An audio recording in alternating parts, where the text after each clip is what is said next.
పల్నాడు జిల్లాలో వైసీపీ పరిస్థితి గందరగోళంగా ఉంది. ఎమ్మెల్యేలపై సొంత పార్టీలోని కుంపటి మొదలైంది. మా కొద్దిబాబు ఎమ్మెల్యేలంటూ సొంత పార్టీ వారే రోడ్డెక్కుతున్నారు.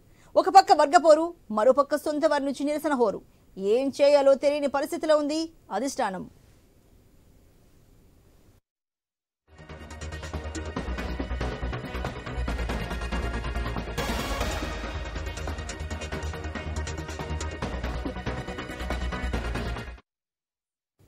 గురజాలలో ఎమ్మెల్యే కాసు మహేష్ రెడ్డికి మరోసారి టికెట్ ఇవ్వద్దంటూ ఎమ్మెల్సీ జంగా కృష్ణమూర్తి అనుచరులు ఆందోళన చేపట్టారు. దాచేపల్లిలో ఏకంగా వైసీపీ కార్యకర్తల ఆత్మీయ సమావేశాన్ని ఏర్పాటు చేశారు జంగా. ఈ వ్యవహారం వైసీపీ అధిష్టానానికి తెలియడంతో వెంటనే జంగాను తాడేపల్లికి పిలిచారు. ఇప్పుడు గురజాల వైసీపీలో 2 శిబిరాలు కనిపిస్తున్నాయి.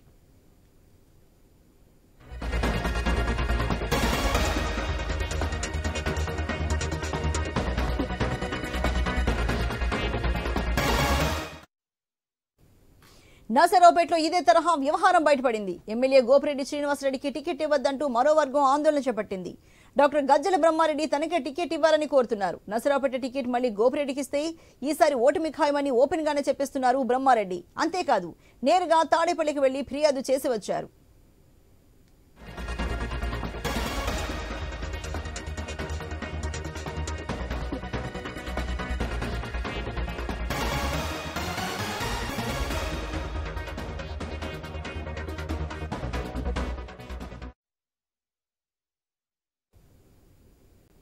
మంత్రి అంబటి రాంబాబుకు సైతం సత్తెనపల్లిలో పార్టీ నేతల నుంచి ఎదురు గాలి తప్పట్లేదు. ఎన్నికల వేళ వైసీపీ నుంచి అంబటిపై 6 నక్కరాగంలో అసమ్మతి గీత వినిపిస్తున్నారు నేతలు.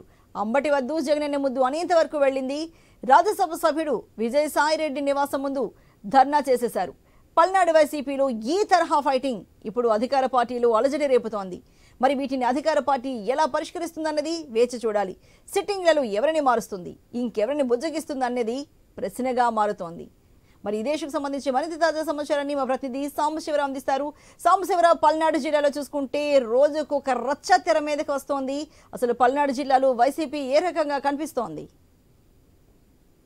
ముఖ్యంగా పల్నాడు ప్రాంతంలో వైసీపీ పరిస్థితి గందరగోళంగానే ఉందని చెప్పాలి. ఎందుకంటే అటు నరసరావుపేట గానీ, ఇటు సత్తెనపల్లి గానీ, అదేవిధంగా గురజాల, ఈ 3 ప్రాంతాల్లో కూడా తీవ్ర ఆందోళన వ్యక్తం చేస్తున్నటువంటి పరిస్థితి. అదేవిధంగా వర్గపోరు తీవ్ర ఇబ్బందులకు కూడా గురి చేస్తుందని చెప్పుకోవాలి. ముఖ్యంగా గురజాల చూసుకోవచ్చు. గురజాలలో ప్రస్తుతం కాసు మహేష్ రెడ్డి అక్కడ ఎమ్మెల్యేగా ఉన్నారు. అయితే అక్కడ కాసు మహేష్ రెడ్డితో పాటు జంగా కృష్ణమూర్తి కూడా ఎమ్మెల్సీగా ఉన్నారు, ప్రభుత్వ విప్ గా ఉన్నారు. అయితే అక్కడ మాత్రం ఇది ఇద్దరు నాయకులకు కూడా తీవ్ర వర్గపోరు నడుస్తుందని చెప్పాలి. ఎప్పుడైతే ఎమ్మెల్సీకి అదేవిధంగా కాసు మహేష్ రెడ్డికి ఇద్దరికి వర్గపోరు కొనసాగుతూనే ఉంది. ఈ వర్గపోరులో మాత్రం కార్యకర్తలు మాత్రం అయోమయ పరిస్థితిలో పడిపోతున్నటువంటి పరిస్థితి అని చెప్పుకోవచ్చు. ఎందుకంటే అక్కడ ఆ పల్నాడు ప్రాంతంలో చూసుకున్నట్లయితే కాసు మహేష్ రెడ్డి నరసరావుపేట నుంచి అయితే 2019లో అక్కడ నుంచి గురజాల నుంచి పోటీ చేశారు, అక్కడ నుంచి విజయం సాధించారు. అయితే జంగా కృష్ణమూర్తి మొదటి నుంచి కూడా గురజాల నియోజకవర్గంలో ఉన్నారు. గురజాల నియోజకవర్గంలో 2 సార్లు ఎమ్మెల్యేగా ఆయన గెలిచారు. తర్వాత 2014 ఎన్నికల్లో ఓడిపోయారు. ఆ తర్వాత వైసీపీ ప్రభుత్వం అతనికి ఎమ్మెల్సీ పదవి ఇచ్చింది. అయితే అప్పటి నుంచి కూడా అయితే కాసు మహేష్ రెడ్డి జంగా కృష్ణమూర్తిని పట్టించుకోవట్లేదని చెప్పేసి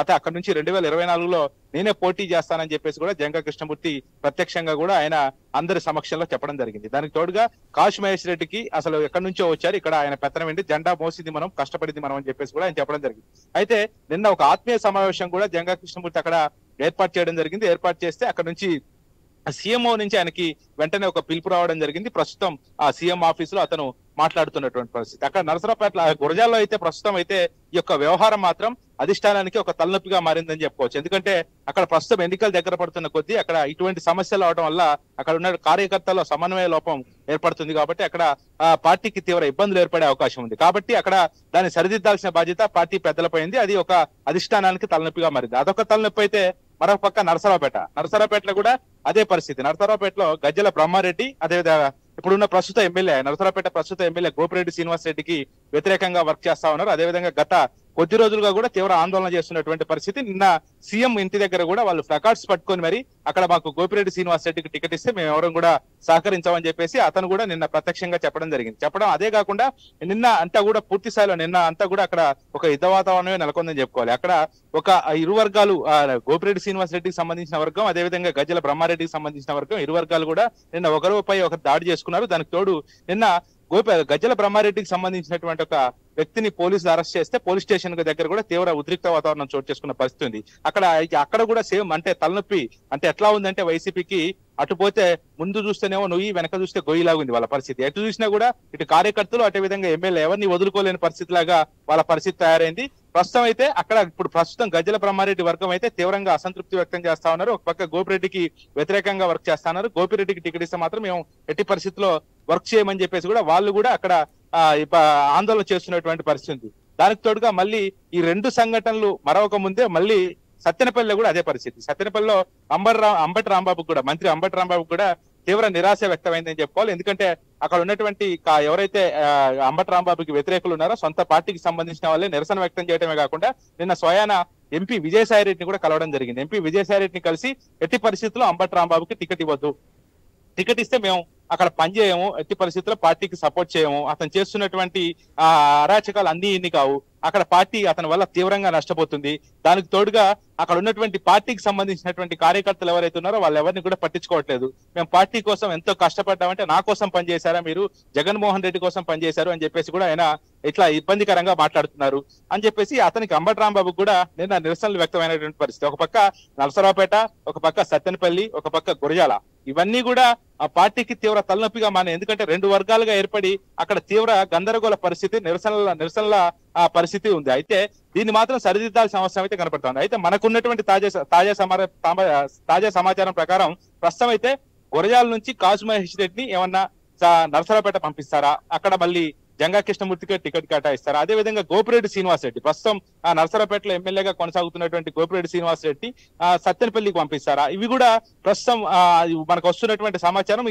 అంటే ఇప్పటికే ఇన్ఛార్జీల మార్పుతో పాటు ఎమ్మెల్యేలను కూడా కొంత మార్చే పరిస్థితులు ఉన్నాయని చెప్పేసి గుసగుసలు వినపడతా ఉన్నాయి. దానిలో భాగంగానే కాసు మహేష్ రెడ్డి, ఎందుకంటే కాసు మహేష్ రెడ్డిది నరసరావుపేట సొంత కాన్స్టిట్యున్సీ కాబట్టి, ఆయనది సొంత నియోజకవర్గం నరసరావుపేట కాబట్టి కాసు మహేష్ రెడ్డిని నరసరావుపేటలో వేస్తే కాస్త గోపిరెడ్డికి ఏమైనా వ్యతిరేకత ఉన్నా లేకపోతే ఎవరైతే వర్గ విభేదాలు ఉన్నాయో వాళ్ళని కలుపుకొని పోవడానికి ఆస్కారం ఉంటది కాబట్టి కాసు మహేష్ రెడ్డిని ప్రస్తుతం అక్కడి నుంచి కొనసాగిస్తే ఎలా ఉంటుందని అధిష్టానం ఆలోచిస్తున్నట్టుగా తెలుస్తుంది. అదేవిధంగా జంగా కృష్ణమూర్తి గురజాలకు స్థానికుడు కాబట్టి అతన్ని అక్కడే కొనసాగించాలనే ఆలోచనలో కూడా ఉన్నట్టుగా తెలుస్తుంది. దానికి తోడు అంబటి రాంబాబు ఇష్యూ కూడా, అంబటి రాంబాబు ప్రస్తుతం అంబటి రాంబాబు మీద ఒక పక్క కాపు సామాజిక వర్గం నుంచి తీవ్ర వ్యతిరేకతతో పాటు అదేవిధంగా సత్తెనపల్లి నియోజకవర్గంలో తీవ్ర అసంతృప్తి కూడా ఉన్నటువంటి పరిస్థితి. ఇప్పటికే వాళ్ళు విజయసాయి రెడ్డిని కలిసి కూడా చెప్పడం జరిగింది.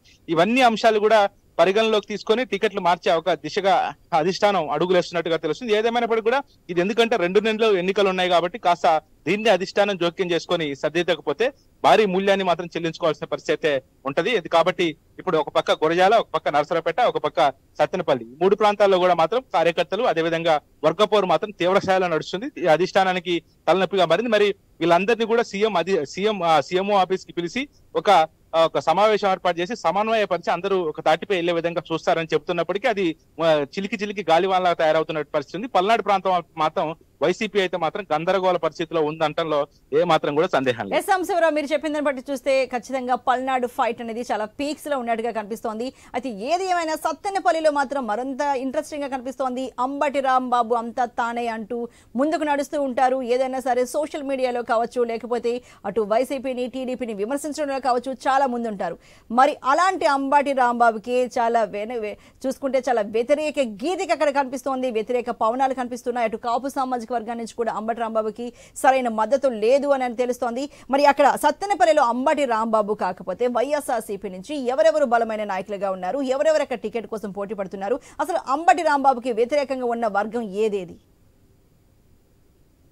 ముఖ్యంగా అంబటి రాంబాబుకి అంటే ప్రస్తుతం సత్తెనపల్లి నుంచి వైసీపీకి సంబంధించి అయితే గోపిరెడ్డి శ్రీనివాస్ రెడ్డి అక్కడ నుంచి పోటీ చేస్తారనేది ఊహాగానం మాత్రమే. అయితే అక్కడ నరసరావుపేటలో కనుక ఇబ్బందికర వాతావరణం వస్తే సత్తెనపల్లి నుంచి పోటీ చేస్తారని చెప్పుకోవచ్చు. అయితే అంబటి రాంబాబు పైన అక్కడ కొంత కాపు సామాజిక వర్గానికి సంబంధించినటువంటి ఆ నియోజకవర్గంలో ఇప్పుడు ఎందుకంటే కన్నా లక్ష్మీనారాయణ టీడీపీకి వచ్చినటువంటి నేపథ్యంలో ఇప్పుడు సత్తెనపల్లి నుంచి కన్నా లక్ష్మీనారాయణ రేపు టీడీపీ నుంచి పోటీ చేయబోతా ఉన్నారు. అంటే అంబటి రాంబాబుకి గట్టి పోటీ ఇచ్చే విధంగా కన్నా లక్ష్మీనారాయణ ఉంటారు. ఎందుకంటే అక్కడ పెదకూరపాడు అదేవిధంగా ఇట పక్కనే ఉన్నటువంటి పెదకూరపాడు సత్తెనపల్లిలో మంచి గ్రిప్, అతనికి మంచి సత్సంబంధాలు ఉన్నాయి. దానికి తోడుగా అక్కడ కాపు సామాజిక వర్గం, కమ్మ సామాజిక వర్గం రెండు సత్తెనపల్లిలో ఉన్నాయి కాబట్టి అక్కడ ఆ టీడీపీకి ఫెచింగ్ గా ఉంటది కాబట్టి అక్కడ ఒక మంచి నాయకుడిని అక్కడ దింపాలనే ఆలోచనలో అధిష్టానం ఉన్నట్టుగా తెలుస్తుంది. అంబటి రాంబాబుకు మాత్రం ఒక క్లారిటీ అయితే ఇప్పటికి వచ్చినట్టుగానే తెలుస్తుంది. ఎందుకంటే ఇప్పటికే నిరసనలు వ్యక్తం అవుతా ఉన్నాయి. ఇప్పటికే వాళ్ళ హైప్యాక్ ద్వారా కొన్ని సర్వేలు కూడా చేపించుకున్నటువంటి పరిస్థితి వైసీపీ. ఎవరెవరికి ఎంత పర్సెంటేజ్ ఉంది, ఎంత ఉంది అనేది వాళ్ళకి తెలిసిన పరిస్థితి. మరి వాళ్ళే ఇంకో అనుమానాలు కూడా ఇక్కడ వ్యక్తం అవుతున్నాయి. ఎందుకంటే నాయకుల్ని పొమ్మని లేక పొగబెడుతున్నారా? ఎందుకంటే వాళ్ళు సర్వేలు చేపించుకున్నటువంటి నేపథ్యంలో వాళ్ళకి కొంత నాయకులకు అక్కడ విశ్లేషణ అనేది కరెక్ట్ గా లేదు కాబట్టి వాళ్ళకి అక్కడ గెలవరు అనేది ఒక నెపం ఉంది కాబట్టి వాళ్ళని అంటే పొమ్మని లేక ఈ రకంగానే వర్గపోరు సృష్టించి వాళ్ళని బయటికి పంపించి కొత్త నాయకుడిని తీసుకొచ్చే ప్రయత్నాలు ఏమైనా చేస్తున్నారా? ఇటువంటి అనుమానాలు కూడా వ్యక్తం అవుతున్నటువంటి పరిస్థితి ఉంది. మరి అంబటి రాంబాబుని ఇప్పటికైతే సత్తెనపల్లి నియోజకవర్గం నుంచి వైసీపీ ఎవరు పోటీ చేస్తారనేది మాత్రం ఒక స్పష్టత అయితే లేదు వైసీపీలో. ఎందుకంటే మరి ఎవరన్నా కొత్త నాయకుడిని తీసుకొస్తారా, లేకపోతే వైసీపీ నుంచే ఎవరన్నా ఇప్పుడు కష్టపడుతున్నటువంటి వ్యక్తిని తీసుకొస్తారా, లేకపోతే వేరే నియోజకవర్గంలో ఉన్నటువంటి ఎమ్మెల్యేని తీసుకొచ్చి ఇక్కడ ఏమన్నా ఎమ్మెల్యేగా పోటీ చేస్తారా అనేది మాత్రం వేచి చూడాల్సిన అవసరం అయితే కనబడతాం. Right Sambasivarao, thank you very much.